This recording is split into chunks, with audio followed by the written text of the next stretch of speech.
Welcome back everybody to Neutrality Studies. Today Selamat datang kembali semuanya di Neutrality Studies. Hari ini kita mendapat pembaruan dari Nell Bonilla, penulis Substack yang luar biasa, Worldliness. Baru-baru ini, dia kembali menulis analisis yang sangat bagus. Nell adalah salah satu pemikir brilian yang selalu menghasilkan tulisan-tulisan panjang, yang sebenarnya menjelaskan banyak hal penting tentang urusan internasional. Judul tulisannya kali ini adalah NATO 3O, Sangkar Transatlantik dan Bangkit Negara Bunker. Nell, selamat datang kembali. Nell, welcome back. Dek thermik seas des framing detsli. Terima kasih. Thank you.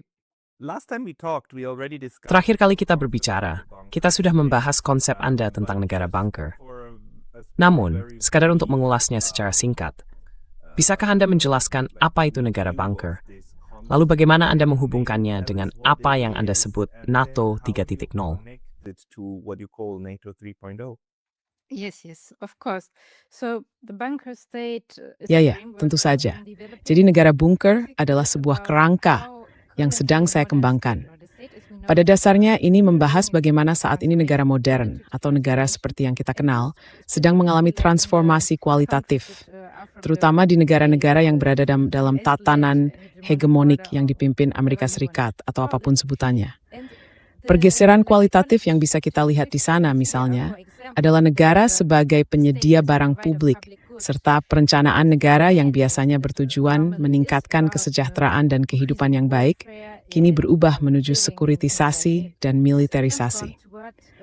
Lalu lebih jauh lagi, atau bahkan sebagai akibat dari itu, warga negara, penduduk domestik, tidak lagi dipandang sebagai warga negara sebagai subjek yang memiliki hak, melainkan menjadi objek keamanan. subject of rights, but becomes an object of security.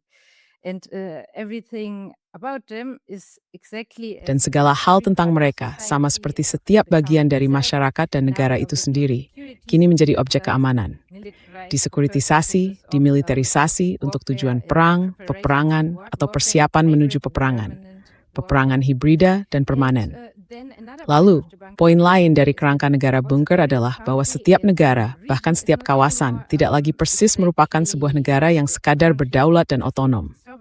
Mereka menjadi semacam simpul, dan tujuan jaringan ini adalah peperangan hibrida tersebut. Dan melawan siapa? Nah, karena transformasi ini berasal dari katakanlah lapisan penguasa Amerika Serikat dan transatlantik para elit kita, maka pada dasarnya ini ditujukan melawan apa yang mereka sebut sebagai para pesaing atau rivalnya. Secara khusus, Tiongkok dan Rusia, Iran juga sampai batas tertentu.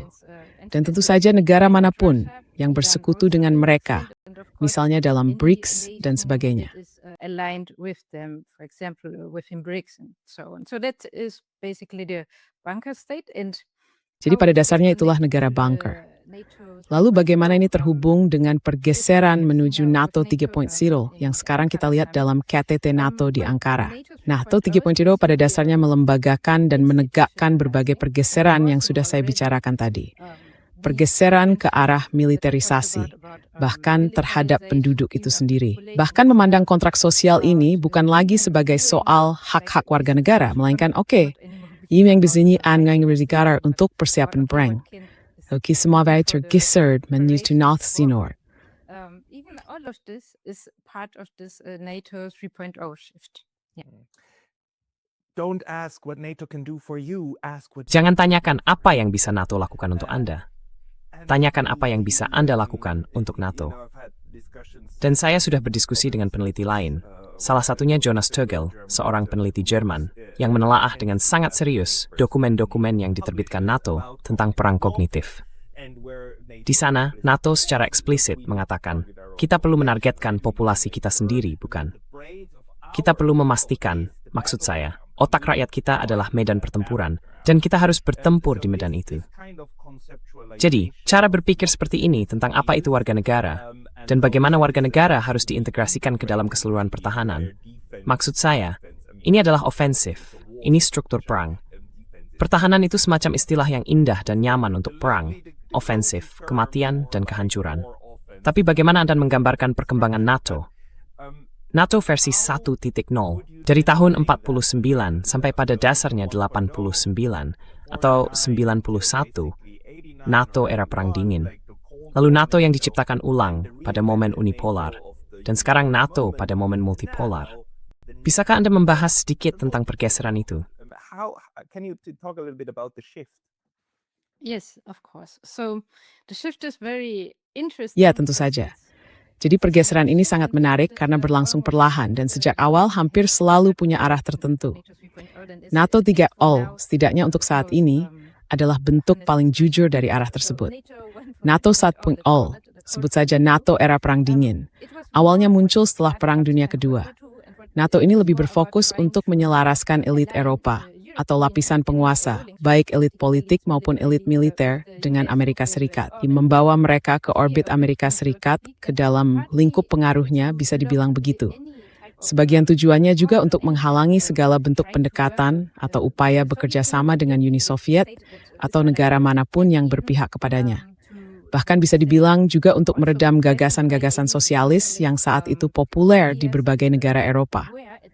Jadi semua itu, maksud saya, merupakan salah satu tujuan inti NATO selama Perang Dingin.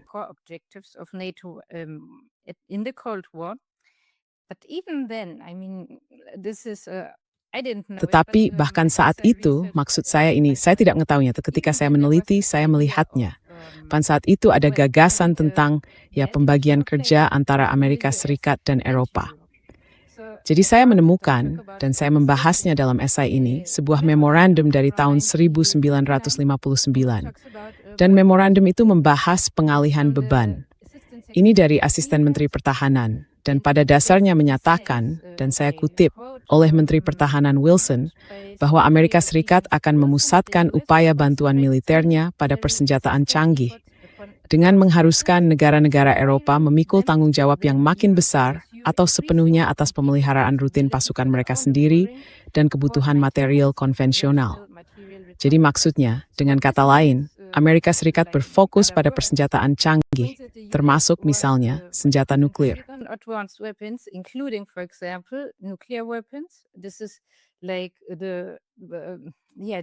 Ini semacam apa yang disebut lapisan strategis, lapisan senjata strategis, dan seterusnya. Sementara itu, Eropa harus berkonsentrasi menanggung beban ekonomi dengan memiliki pasukan konvensional, menjalankan proyek bersama dengan Amerika Serikat, khususnya terkait persenjataan mereka, dan membeli dari mereka, dari industri mereka. Nah, menurut dokumen ini, gagasan itu sudah ada, setidaknya sejak 1959. Saya kira sebagian karena pada saat itu mereka berpikir atau punya firasat, mari kita lihat kapan Eropa siap setelah dihancurkan oleh perang-perang dunia untuk mungkin memikul beban proyek strategis hegemonik Amerika Serikat. Meski begitu, harus dikatakan bahwa tentu saja ada berbagai elit-elit politik Eropa dan semacamnya yang bahkan sebelum itu sedang menyatu dalam proyek ini, bisa dibilang begitu. Jadi itu terjadi selama Perang Dingin. Hey, just a very quick note. Hey, sekadar catatan singkat. Cara terbaik untuk mendukung kanal ini adalah dengan mendaftar ke Substack gratis saya. Anda juga bisa membantu lewat langganan berbayar di sana, atau mendapatkan beberapa merchandise baru kami di neutralitystudies.com. Tautannya ada di bawah. Sampai jumpa di sana. Below. See you there. And then during or after the Cold War. Lalu, selama atau setelah Perang Dingin sedikit sebelumnya, ini sangat menarik. Tentu saja sekarang ini kita membahas operasi di luar kawasan.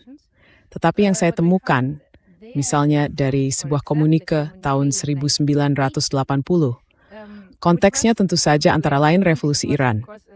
Dan pada waktu itu, Amerika Serikat belum memiliki LNG yang ditemukan, dan semua itu. Jadi mereka benar-benar membutuhkan minyak, petroleum. Dengan revolusi Iran dan hal lain yang terjadi, saya rasa bahkan Rusia, Soviet di Afghanistan, proses-proses seperti ini, mereka siaga dan perlu mengerahkan pasukan mereka ke Asia Barat.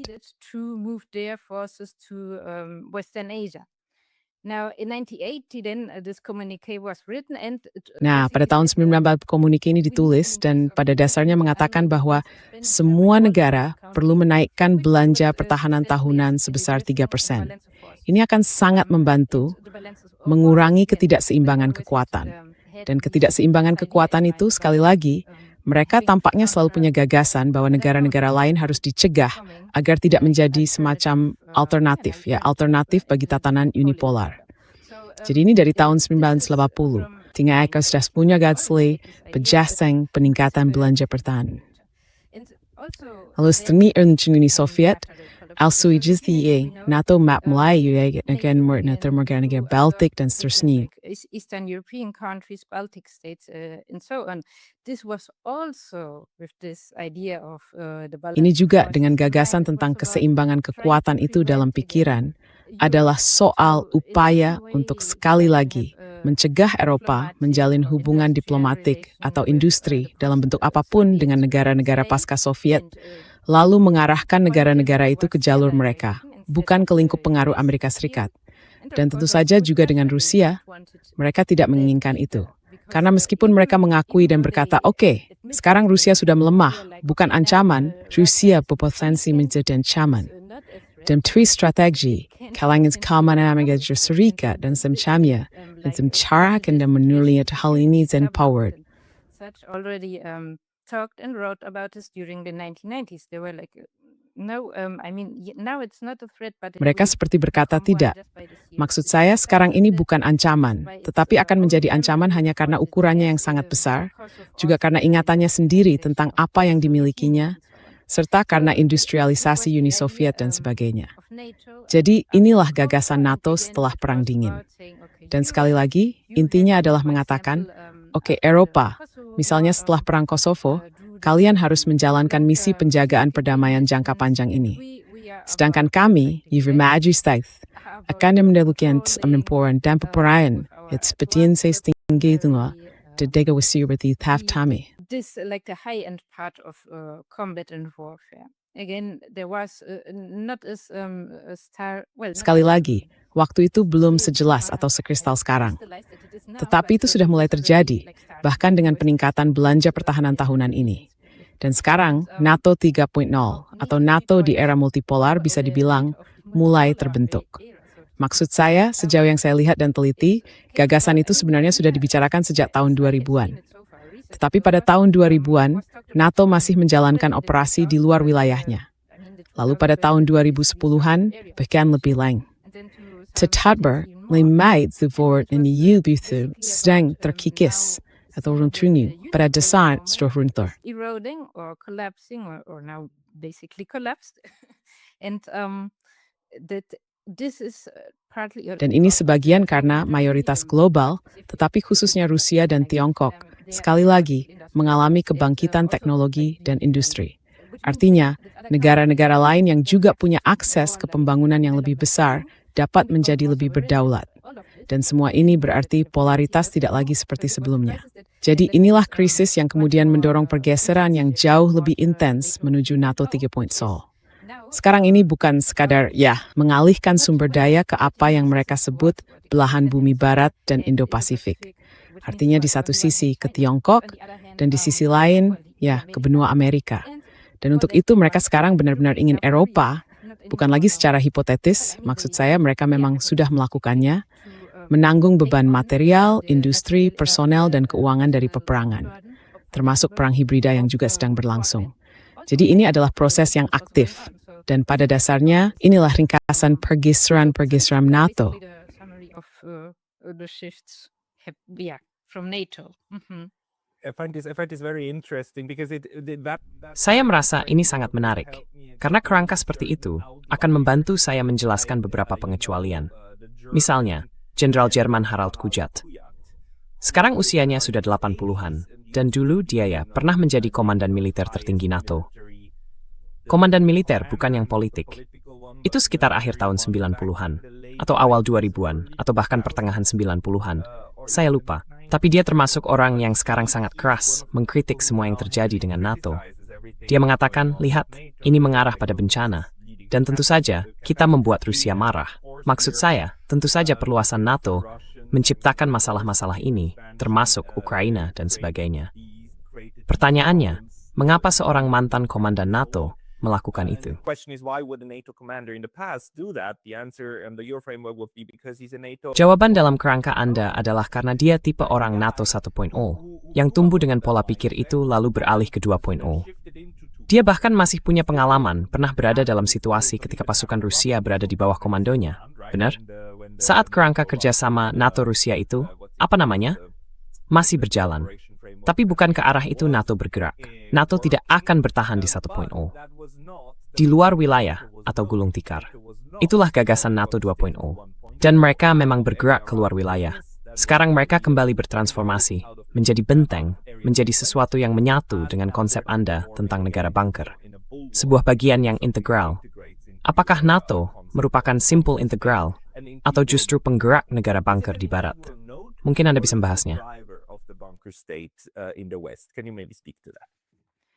You mean if NATO is a node or a driver? Maksud Anda, apakah NATO itu simpul I would atau say penggerak? NATO is rather a node. Ya, simpul atau penggerak. Ya.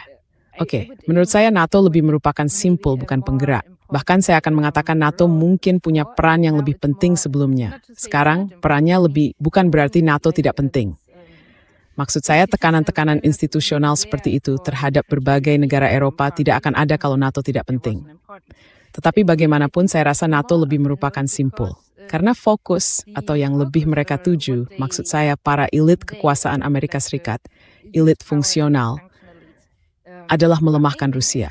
Namun bukan dengan pasukan mereka, bukan dengan materi mereka. Tujuan mereka tentu saja lebih mengarah ke Tiongkok. But rather their aim is of course more China. And thus Europe becomes just one. Dan dengan demikian, Eropa menjadi hanya salah satu simpul. Karena ada wilayah-wilayah lain di dunia di mana mereka, saya tidak mengatakan bahwa saya tahu mereka akan berhasil atau bagaimana. Tetapi idenya adalah menciptakan simpul-simpul serupa di bagian lain dunia yang berfungsi tidak persis seperti NATO. Tidak, itu bukan idenya. Idenya adalah menciptakan perang hibrida, tekanan yang terus-menerus. Itulah idenya. Jadi itulah mengapa saya berpikir NATO, lebih daripada menjadi pendorong negara bunker, adalah sebuah simpul. Maksud saya, jika kita berbicara tentang proyek hegemoni Amerika Serikat. Di sisi lain, bagi setiap negara di dalam NATO, NATO tentu saja merupakan pendorong. Karena NATO, kerangka NATO itu sendiri, NATO 3.0, akan dan sudah mengubah berbagai masyarakat di dalam NATO. Jadi dalam pengertian itu, NATO adalah pendorong transformasi sosial menuju negara bunker. Transformation towards a bunker state. A node in the larger structure. Sebuah simpul dalam struktur yang lebih besar. Sebuah penggerak di dalam sistem. Jadi apa yang bisa kita jelaskan dengan kerangka ini? Misalnya perubahan-perubahan sosial yang sedang terjadi saat ini, terutama di Eropa. Dan mungkin kita bisa sedikit membandingkannya dengan apa yang terjadi di Asia Timur, serta bagaimana simpul-simpul lain berkembang, seperti aliansi Amerika Serikat-Jepang dan aliansi Amerika Serikat-Korea Selatan. Hal yang menarik tentu saja, adalah sementara Kazakhstan Jepang, kita melihat pergulatan internal yang jauh lebih besar dibanding dalam kerangka NATO.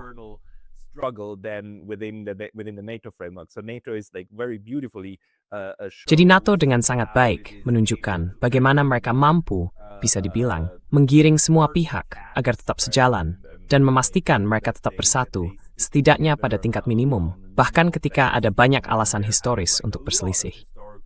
Polandia dan Jerman, Anda tahu ada kenangan-kenangan tertentu. Kita juga melihatnya antara Polandia dan Ukraina. Ukraina tentu bukan anggota NATO, tetapi dalam segala hal praktis, Ukraina sudah terintegrasi sangat baik ke dalam seluruh struktur itu. Sangat nyaman, karena Anda bisa bertempur dengan benda itu. Bertempur melawan sesuatu yang ada di dalam lebih sulit. Kalau di luar, jauh lebih mudah untuk bertempur dengannya. Dan kita melihat bagaimana perang proksi ini berguna bagi Amerika Serikat. Tapi, ya, bisakah kita masuk ke bagian itu? Can we go into that part? About how this leads to Tentang bagaimana ini mengarah pada transformasi sosial di dalam kelompok-kelompok ini. Ya. Jadi yang ingin saya sampaikan adalah dengan NATO 3.0 dan juga dengan apa yang saya bahas dalam kerangka negara bunker, ini adalah transformasi yang lebih diam, tenang, dan damai. Maksud saya kalau kita mencoba memahami, mengamati, dan mengkajinya, kita bahkan bisa melihat kesunyian seputar hal itu, kalau boleh disebut begitu.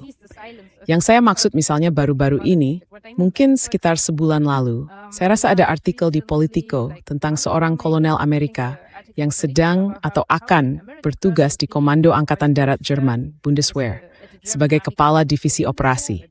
Artinya, dia akan merencanakan misi dan menyiapkan keputusan bagi Angkatan Darat Jerman, seorang kolonel dari Amerika Serikat. For the German army, a US American colonel. So, and it's just one lonely article in Politico. Dan itu cuma satu artikel sepi di Politico. Kenapa tidak ada lebih banyak pembahasan tentang ini? Nah, jadi ini salah satu contohnya. Mereka juga membahas bagaimana integrasi ini berkaitan dengan dia ada di sana untuk mengoptimalkan NATO, kemampuan NATO, dan khususnya bersama Jerman. Jadi sekali lagi, NATO di sini mendorong transformasi diam-diam yang nyaris tidak bicarakan.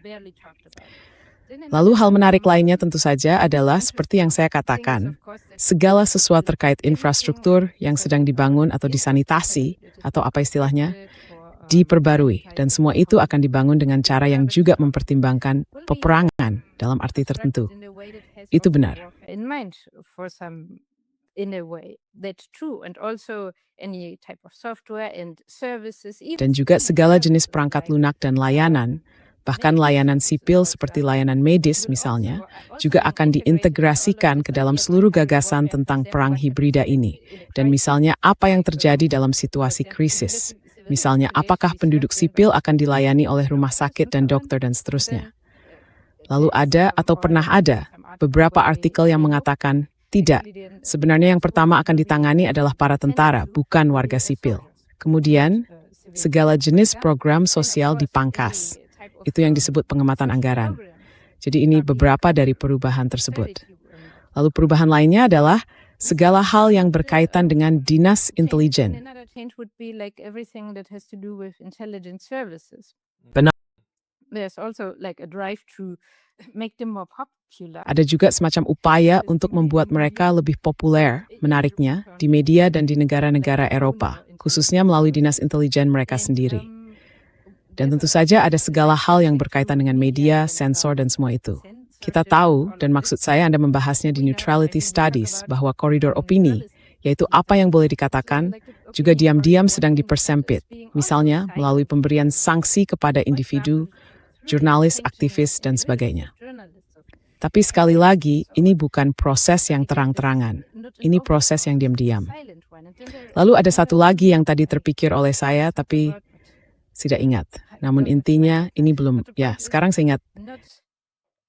Yes, yeah, now I have it. There's also, for example, Ada juga misalnya di Ankara. Selain semua paket keuangan dan industri yang telah mereka tanda tangani, ada juga biasanya atau saat ini di Baltik biasanya ada yang disebut pengawasan udara untuk melihat apakah ada drone dan semacamnya. Tetapi sekarang, alih-alih pengawasan udara mereka akannya.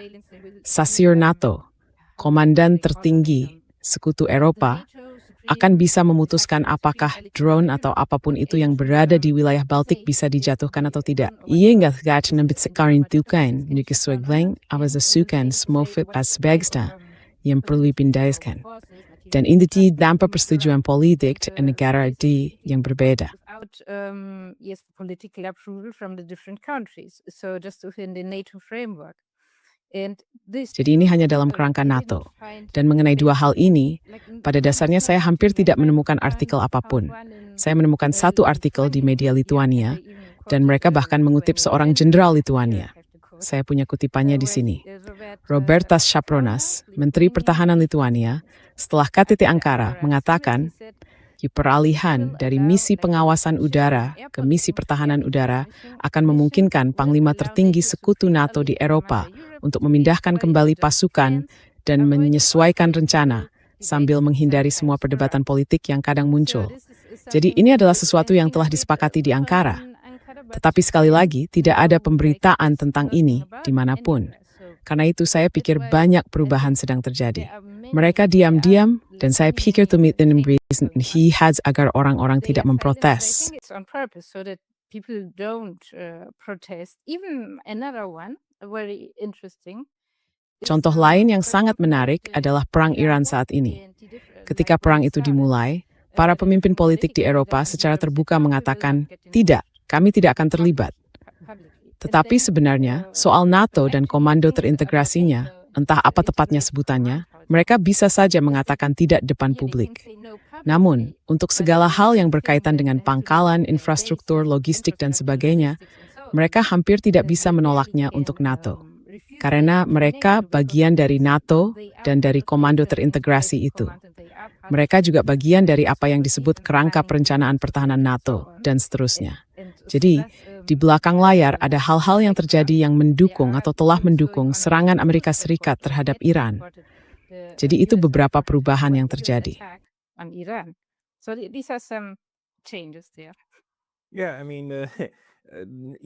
Ya, maksud saya, bahkan jika negara-negara NATO mengatakan bahwa kami tidak akan terlibat dalam perang Iran, ketika pesawat-pesawat Amerika Serikat pergi dan mengisi bahan bakar di suatu tempat di Jerman atau dimanapun, lalu menggunakan landasan-landasan ini dan melanjutkan perjalanan, tidak ada cara untuk menghentikan mereka, kan?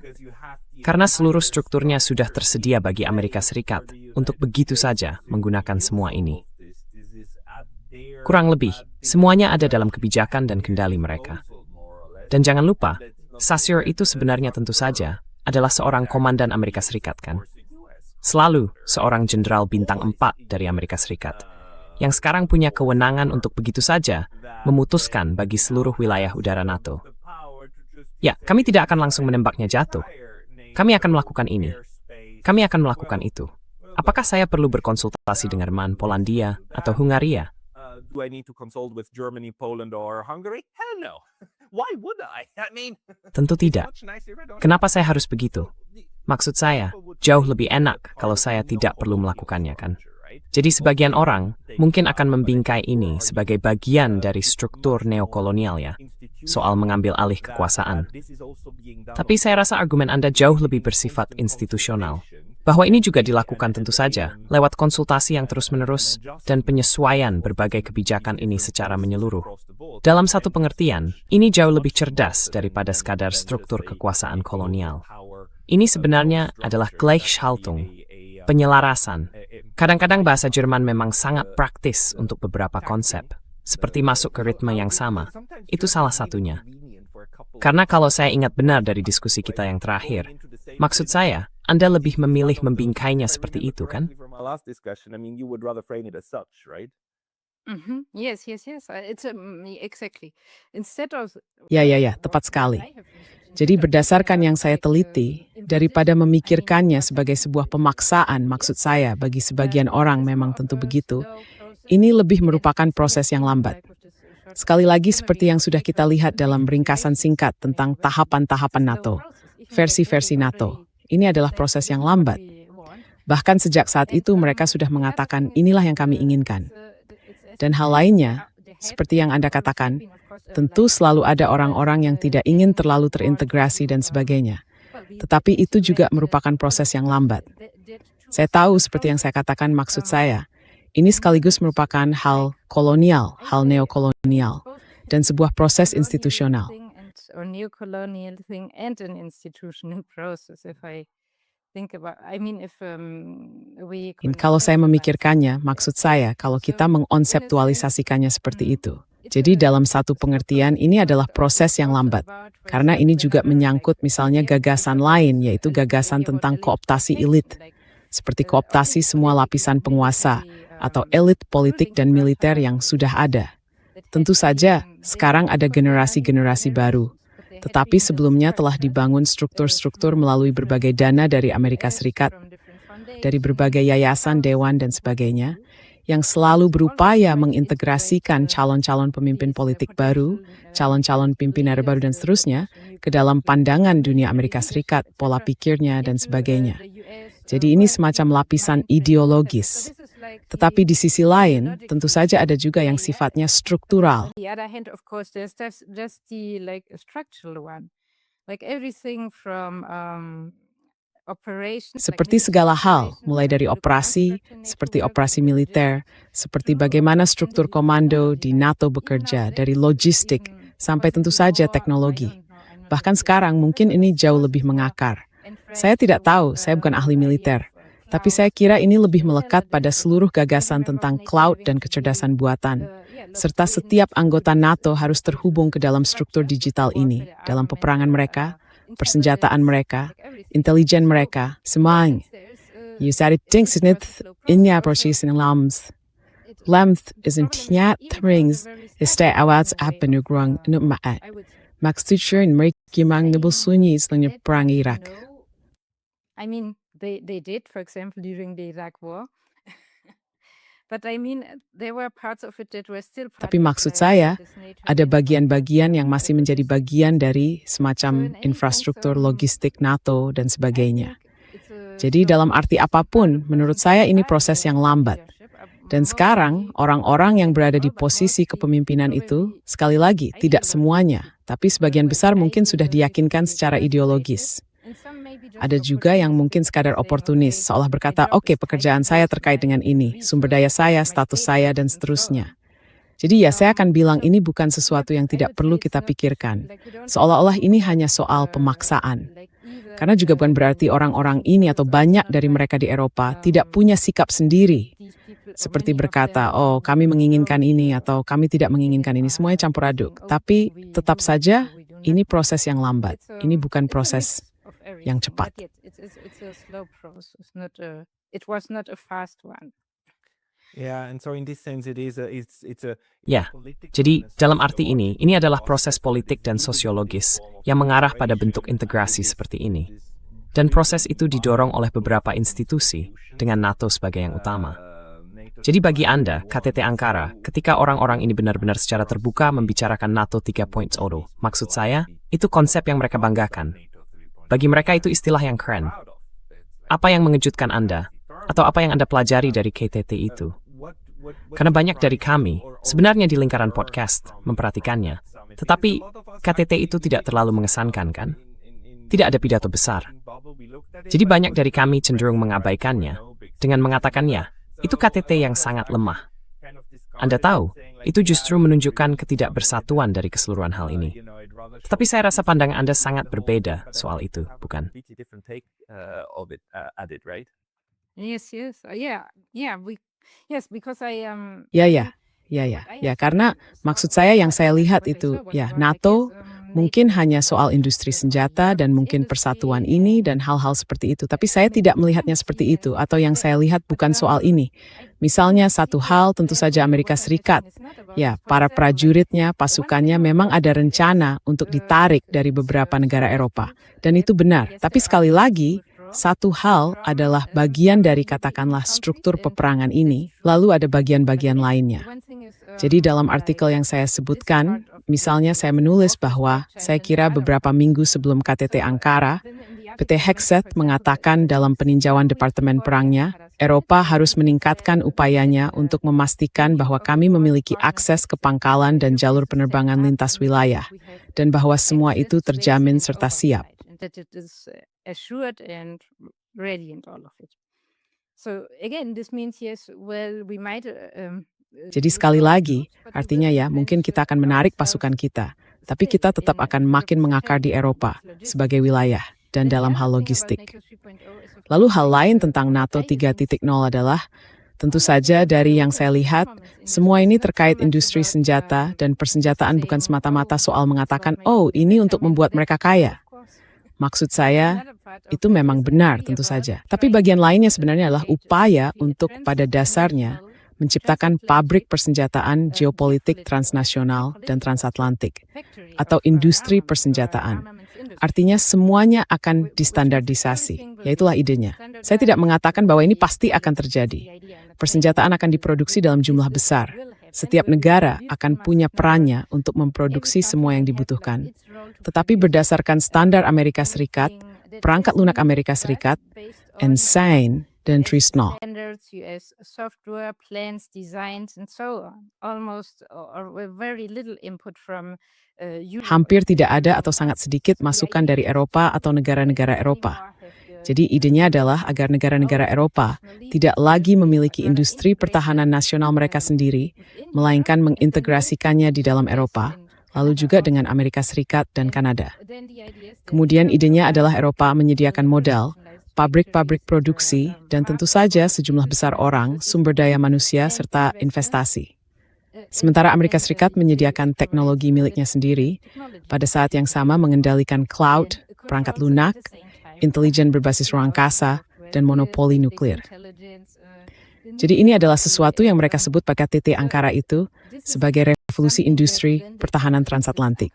The transatlantic defense industrial revolution, and which to me sounds a bit like. Dan bagi saya itu terdengar seperti sesuatu yang jauh lebih besar. Tapi kalau kita pikirkan, ini bukan lagi soal Amerika Serikat yang berusaha memproduksi hanya di negaranya sendiri, atau di Kanada atau di Jerman. Ini sebenarnya soal berusaha memproduksi secara bersama-sama apa yang ada dalam benak atau yang telah direncanakan oleh proyek hegemonik Amerika Serikat. Dan yang juga menurut saya cukup menarik, pendanaannya, pembiayaannya akan datang dari ekuitas swasta, modal ventura, dari investasi. Maksud saya bukan ahli keuangan, tapi standar-standar investasi yang sebelumnya ada, yang pada dasarnya membuat investasi di bidang pertahanan dan persenjataan tidak menarik, kini telah dihapus sehingga investasi itu menjadi menarik.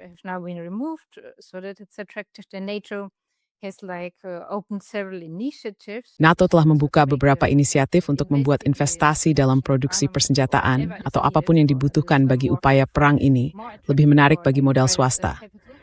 Dan yang bahkan lucu, mereka punya, orang bisa membuka situs web mereka, NATO Innovation Fund, inisiatif NATO Diana, dan sebagainya.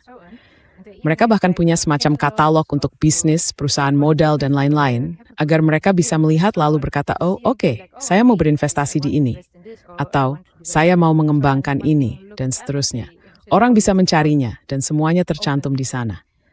Dan bahkan, ya maksud saya bisa mengatakan lebih banyak soal ini, tetapi ini seperti satu proses yang diprakarsai Ankara, bahkan dengan menggunakan pendapatan pajak juga untuk gagasan ini.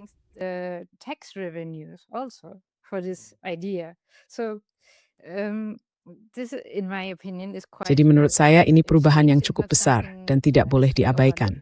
Karena maksud saya sekarang kita banyak membicarakan bagaimana misalnya Angkatan Darat AS, Angkatan Laut AS, dan sebagainya menguras persediaan senjata dan persenjataan mereka dan semua itu. Itu memang benar. Lalu gagasannya adalah, jika rencana mereka di sini berhasil, yakni membangun industri besar lintas negara yang terintegrasi, Iwads pengurusan sebenarnya mendaankan nomor jenis-jenis lini produksi besar dan seterusnya. Sekali lagi kalau itu berhasil, saya tidak ingat kalau itu pasti akan berhasil. Again, if it succeeds, not saying it will. Yeah. Yeah, we don't know if it will succeed, but the plans. Ya, kita tidak tahu apakah ini akan berhasil. Tapi rencananya, sekali lagi, seperti yang Anda katakan, sebenarnya ini adalah rencana jangka panjang. Dan banyak dari kami, di kalangan komentator daring, cenderung mengkritik Eropa karena terlalu berorientasi jangka pendek. Kita bilang, ini tidak akan berhasil, dan kalian sama sekali tidak punya rencana. Tapi dalam hal ini, kita mengabaikan hal yang sangat jelas, yaitu cakrawala perencanaan NATO untuk 20-30 tahun, serta dorongan terus-menerus untuk membuat semua pihak mematuhinya, sedikit demi sedikit, lewat berbagai cara politik. Kadang dengan semua orang berjabat tangan, sepakat, dan tersenyum. Dan kadang dengan Donald Trump mengancam akan menarik diri dari Eropa, membawa semua pasukan, dan sebagainya. Lalu semua orang berkata, oke. Cemaris mesra otom strategis. Kita perlu investasi keriskin di berpasain. Lalu 2 tahun kemudian, Donald Trump kembali datang, berjabat tangan, dan sekarang semua orang senang karena mereka berintegrasi lagi, dan seterusnya. Dan itu terus berkembang. Tapi langkah maju itu tampaknya menato 3.0. Dan itu adalah skenario perencanaan jangka panjang. Yes, actually even the. Ya, bahkan begini. Saya tidak ingat yang mana dari inisiatif-inisiatif ini, tetapi salah satu inisiatif yang tanda tangani dalam KTT Ankara itu, pada dasarnya mengatakan kepada perusahaan-perusahaan investasi, ya bahwa selama kira-kira 15 tahun ke depan, tidak akan ada perdamaian. Jadi, jangan khawatir, Anda bisa berinvestasi. Itulah sebenarnya idenya. Itulah yang mereka tulis di halaman utama situs mereka dan semuanya. Right on their homepage and all of it. So They're not even hiding it. That's the amazing thing. Mereka bahkan tidak menyembunyikannya. It's done, like, Itu yang luar behind biasa. closed doors. Maksud saya, ini bahkan bukan sesuatu yang dilakukan diam-diam di balik pintu tertutup, semacam konspirasi. Tidak, mereka benar-benar mengadakan konferensi khusus tentang itu dan membuat portofolio dan sebagainya demi kelayakan investasi ini. Jadi, itu menarik. So it's fascinating. mhm. Yes, and I mean the other part of Ya, this, dan of maksud this saya, Ankara summit was bagian also lain dari said KTT by Ankara speakers ini, that, tentu saja, seperti yang Anda katakan, adalah angka 5% ini. Jadi dalam arti itu, ini tentu akan berarti bagi Eropa bahwa mereka harus memangkas atau mengurangi secara signifikan kesejahteraan sosial, program tunjangan sosial, dan apapun yang berkaitan dengan itu. Dan bukan hanya itu. Ini juga poin lain yang saya sampaikan dalam esai ini. Kalau kita memikirkan, karena 5% itu terdengar kecil, dan semua kesepakatan ini, semuanya terdengar tidak efektif. Tapi kalau kita pikirkan, ini berarti kekayaan sedang dialihkan, talenta teknik yang ada di Eropa, tenaga kerja tentu saja, buruh, lalu semua program sosial atau jenis inisiatif lain untuk meningkatkan kualitas hidup di negara-negara ini. Semua itu sedang dihapuskan atau dialihkan ke arah persiapan perang. Jadi ini perubahan yang sungguh luar biasa dan terjadi secara perlahan. Maksud saya bukan perlahan. These tumultuous. will change and a slow one. I mean not slow, but silent one. Yeah, no, it's very good that you're pointing that out. And Ya, in tidak. connection Sangat with that, bagus Anda what you menyoroti said itu. earlier, just Dan terkait dengan itu, ada sesuatu yang tadi Anda katakan sambil lalu, yaitu adanya kesepakatan bahwa uang pajak bisa digunakan untuk the itu. importance here Dan yang penting soal pajak di sini adalah pemerintah nasional, di tingkat nasional, selalu punya pilihan untuk menerbitkan obligasi guna membiayai dirinya lewat utang. Pemerintah daerah tidak punya pilihan itu. Tingkat prefektur atau tingkat negara bagian, serta tingkat komune, yaitu tingkat yang lebih rendah, biasanya didanai melalui uang pajak. Kalau uang pajak mengering karena dialihkan ke NATO, itu berarti Anda makin mengurangi kemampuan pemerintahan di tingkat bawah di Eropa untuk membelanjakan dana bagi isu-isu sosial. Jadi ini makin merupakan pengalihan uang. Tapi, apakah kita tahu sejauh mana pembahasan itu sekarang? Saya rasa untuk saat ini itu baru sebuah rencana. Belum ditetapkan secara pasti, kan? I think at the moment it's just a plan. It's not set in stone, right? Yes, I see it. I mean, at least. Ya, saya melihatnya. Maksud saya, setidaknya dalam hal investasi ini sudah ada beberapa investasi di industri pertahanan dan perusahaan rintisan teknologi yang berkaitan dengan pertahanan. Jadi setidaknya itu tampaknya berjalan baik dan terus berlangsung. Hal lainnya adalah, saya pikir kita melihat pemangkasan berbagai program sosial, setidaknya di Jerman. Saya tidak yakin di wilayah lain.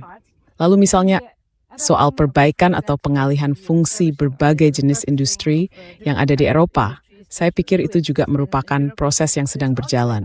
Jadi secara keseluruhan tentu saja ini belum berjalan katakanlah dengan kecepatan maksimum. Tetapi prosesnya sudah dimulai dan memang sedang berlangsung.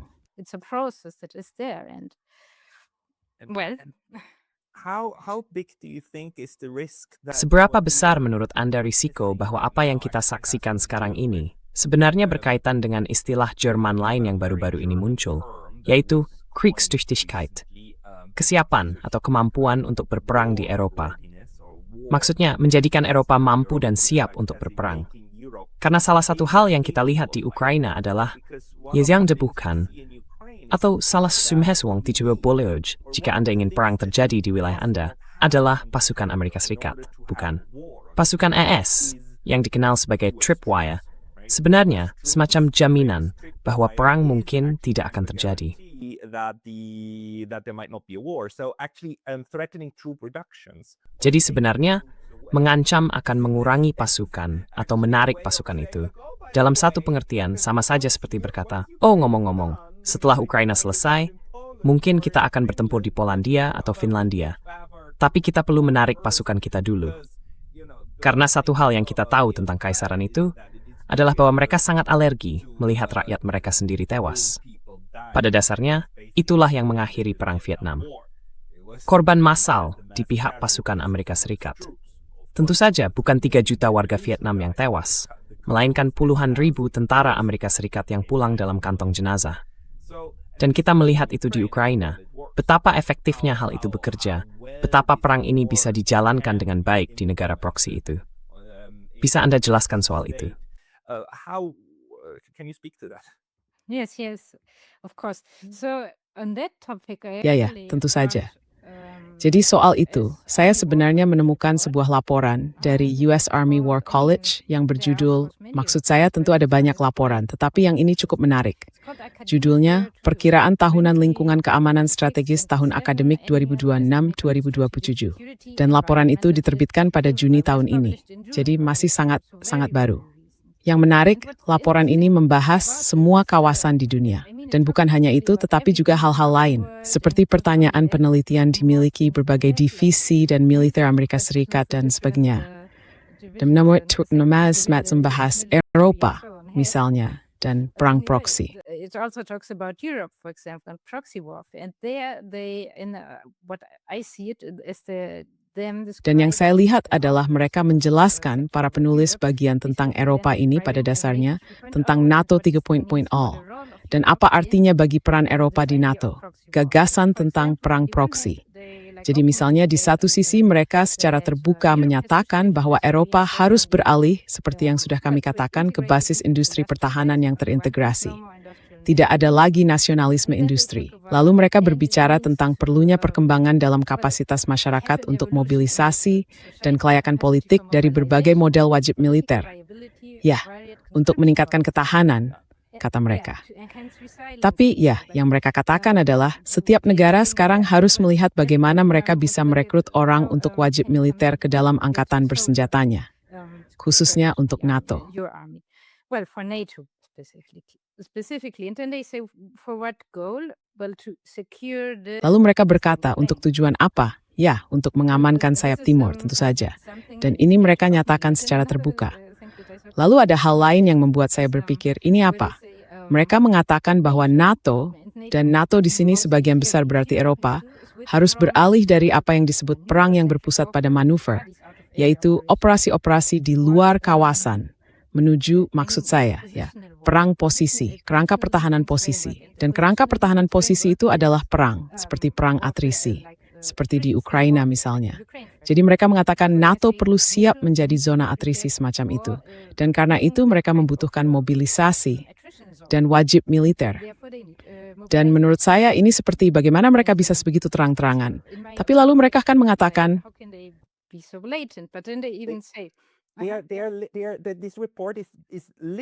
laporan ini secara harfiah mengatakan bahwa kita butuh daging untuk mesin penggiling daging. Karena kita tahu mesin penggiling daging itu akan berada di wilayah NATO. Jadi kita harus membiarkan mereka datang dan membunuh mereka. Lalu kita harus punya cukup orang untuk dimasukkan ke sana. Karena salah satu masalah Ukraina adalah mereka kehabisan tentara. Jadi kita perlu mempersiapkan skenario seperti itu. So we need to prepare for that kind of scenario. It basically says this. I mean, how pada dasarnya itu mengatakan begini. Maksud saya bagaimana lagi kita bisa menafsirkan pergeseran NATO ke kerangka pertahanan posisi. Itu perang atrisi.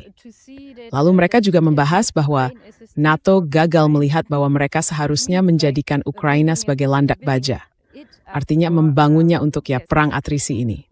Dan karena mereka gagal melakukan itu, ya sekarang mereka harus melakukannya. Maksudnya, NATO atau Eropa harus melakukannya. Bahkan istilah landak baja, itu sangat namajith. Adapting makan 10 grat severy sturt ayutunin, Ukraina have proxrang baste, dan NATO yubu avege yinal. Ukraine was a willing proxy, and NATO could have used it. And this is also like, and then, in my opinion. Dan ini juga menurut saya yang mereka identifikasi. NATO atau negara-negara NATO yang berada di sepanjang sayap timur adalah proksi berikutnya yang bersedia. Bahkan sampai sejauh itu. Mereka berbicara dan menulis bahwa militer AS perlu mengubah doktrin dan strateginya secara eksplisit, benar-benar eksplisit demi perang proksi. Mereka bahkan tidak lagi menyembunyikannya. Mereka mengatakan, oke, doktrin dan strategi kami sekarang akan berfokus pada penguatan perang proksi. Is that very pangdiwulay last week di Kiribati. Dan ini mengkutsinjah. Nitsma bas halin it's band die faf u year char. like section of this report. Yeah. So. Do these reports or the Apakah laporan-laporan atau pidato-pidato dan sebagainya yang Anda baca, juga yang keluar dari Ankara, pernah membahas tujuan akhirnya? Maksudnya, apa yang sebenarnya ingin kita capai? Kapan kita selesai? Status seperti apa yang ingin kita capai, sehingga kita bisa berkata, oke, sudah, ini selesai sekarang, kita menang. Seperti apa skenario itu?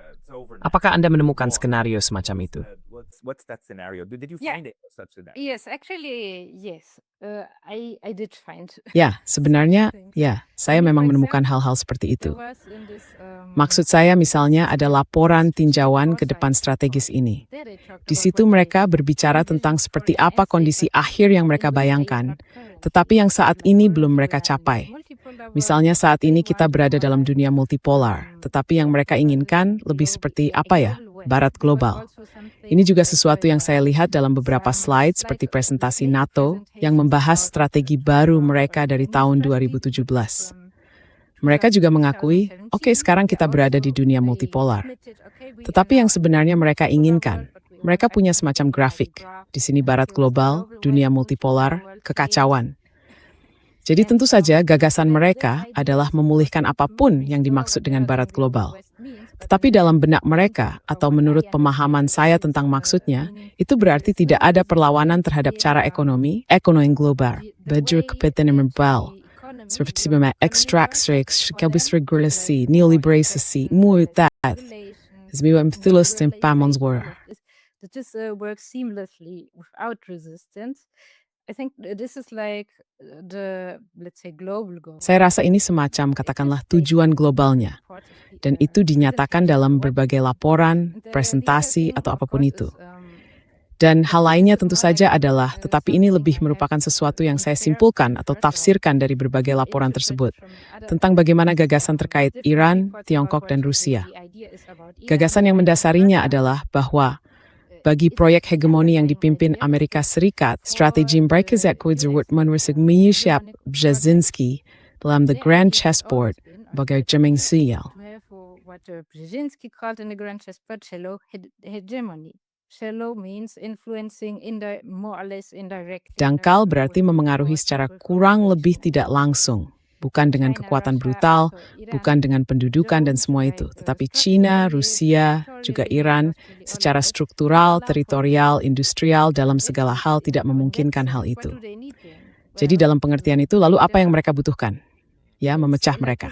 Ini lebih merupakan tujuan regional. Dan tujuan globalnya lebih sederhananya adalah kembali pada apa yang mereka sebut barat global. Dan yang bisa saya lihat bagi mereka, perdamaian yang berarti sukses tanpa batas ke sumber daya dunia. Ya, untuk tujuan mereka, saya kira. Ya. For their aims, I guess. Total global domination. I think if we put it Dominasi global sepenuhnya.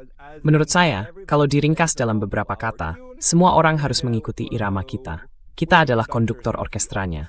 Dan siapapun yang tidak mau berbaris, yang tidak memainkan melodi bersama-sama, harus dipecah agar mau melakukannya.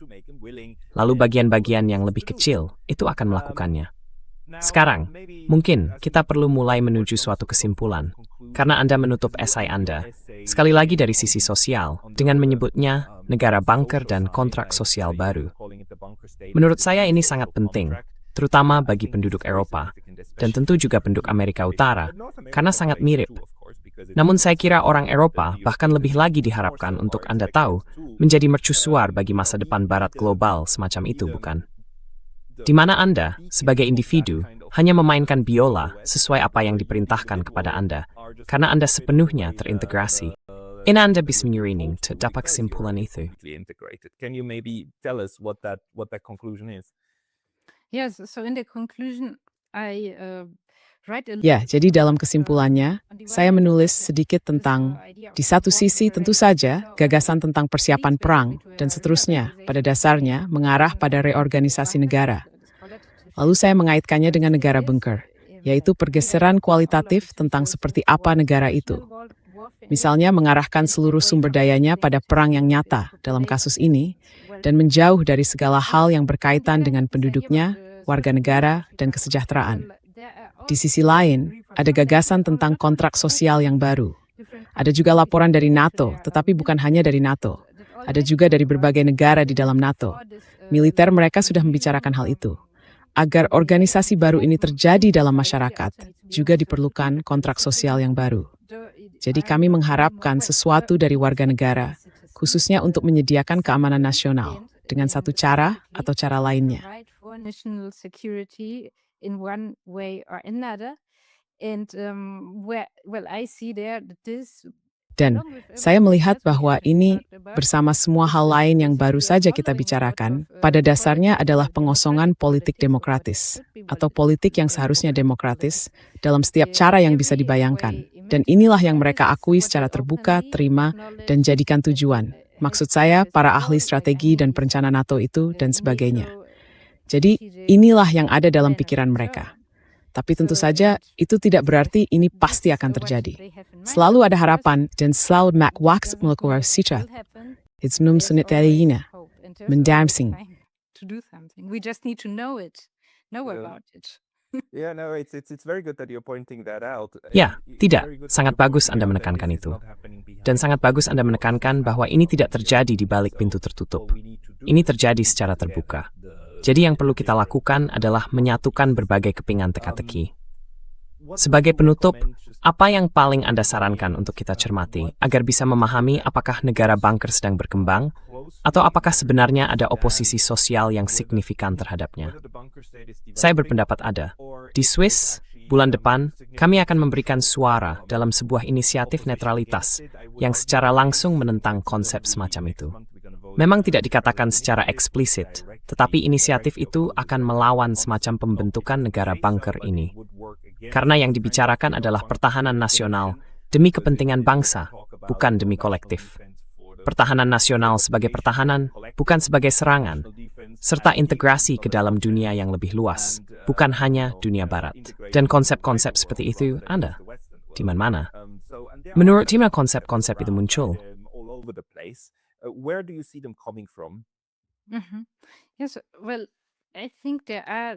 Ya, saya pikir memang ada banyak inisiatif di seluruh dunia, seperti yang Anda katakan.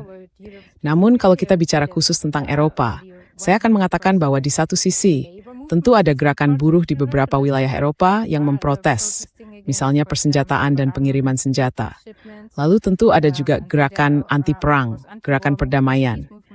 Yang saya amati, ada tantangan untuk menyatukan mereka. Tetapi rencana atau gagasan untuk melakukan itu sudah ada. Dan bukan hanya mereka, melainkan juga inisiatif-inisiatif perubahan iklim serta inisiatif terkait lainnya untuk menyatukannya kembali menjadi gerakan anti-perang, atau lebih tepatnya gerakan perdamaian. Anti-war or rather peace movement again. So of course there is movement and I would say. Jadi tentu saja ada pergerakan. Dan saya akan mengatakan bahwa kita bisa melihat ya, bagaimana kita bisa melihat apakah negara bunker itu tidak akan terus melangkah maju. Saya kira misalnya, jika serangan-serangan seperti ini benar-benar berdampak secara nyata untuk sedikit menghentikan apa yang sedang terjadi sekarang. Namun contoh Anda di Swiss tentu lebih berada di sisi hukum, sisi konstitusional dan sebagainya. Itu juga merupakan tingkat yang berbeda, yang mudah-mudahan juga berfungsi di bagian-bagian lain Eropa. Dan di seluruh dunia tentu saja intinya sama. Jangan menyerah. Seperti yang selalu saya katakan, perlu ada gerakan transnasional, semacam gerakan global. Well, I always say there needs to be a transnational movement, like a global movement. Every movement has to connect and learn from it. Setiap gerakan harus saling terhubung dan saling belajar. Tapi bukan hanya itu.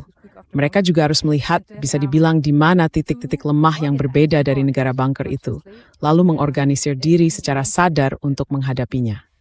Maksud saya melawannya. Jadi ya, itulah yang akan saya kemukakan. Oh, satu hal terakhir. Saya rasa isu penting lainnya di sini adalah bahwa semua ini juga menyiratkan bahwa kita seharusnya, maksud saya, semua gerakan ini, gerakan perlawanan dan gerakan perdamaian, sudah perlu, terutama yang berada di negara-negara transatlantik mereka, mulai memikirkan dan merencanakan gagasan-gagasan tandingan tentang lembaga-lembaga alternatif dan cara-cara alternatif untuk mengorganisir masyarakat untuk berjaga-jaga. Jadi itulah yang ingin saya sampaikan.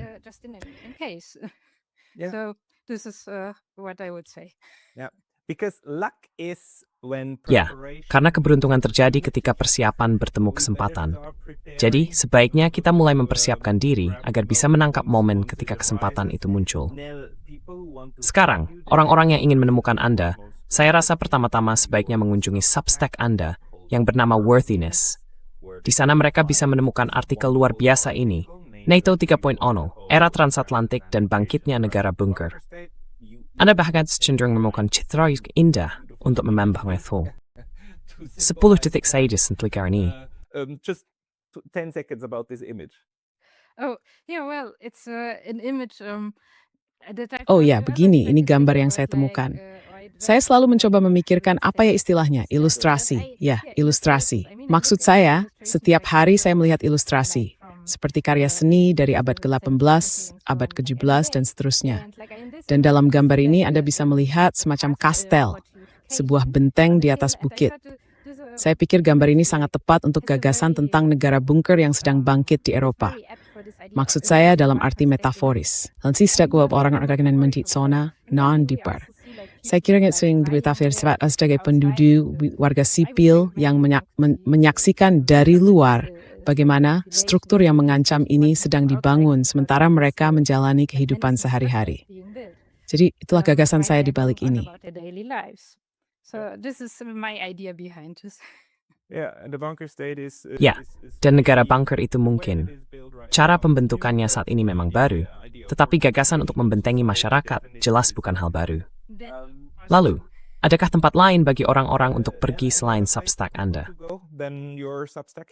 Yeah, I also write, but Ya, saya juga menulis, tapi ini untuk audiens berbahasa Jerman di nachdenkseiten.de. Dan ya, tentu saja di Twitter. Di setiap artikel saya, ada tautan ke Twitter atau Blue Sky saya. Jadi disitulah Anda bisa menemukan saya. So that's where you can find me. I'll make sure to Advisory to mengsteki feet semelman hid, dan menikuri kekot deskripsi di bawah. Pascal Lotas, amit speakis wek that tanda. time today. And ses,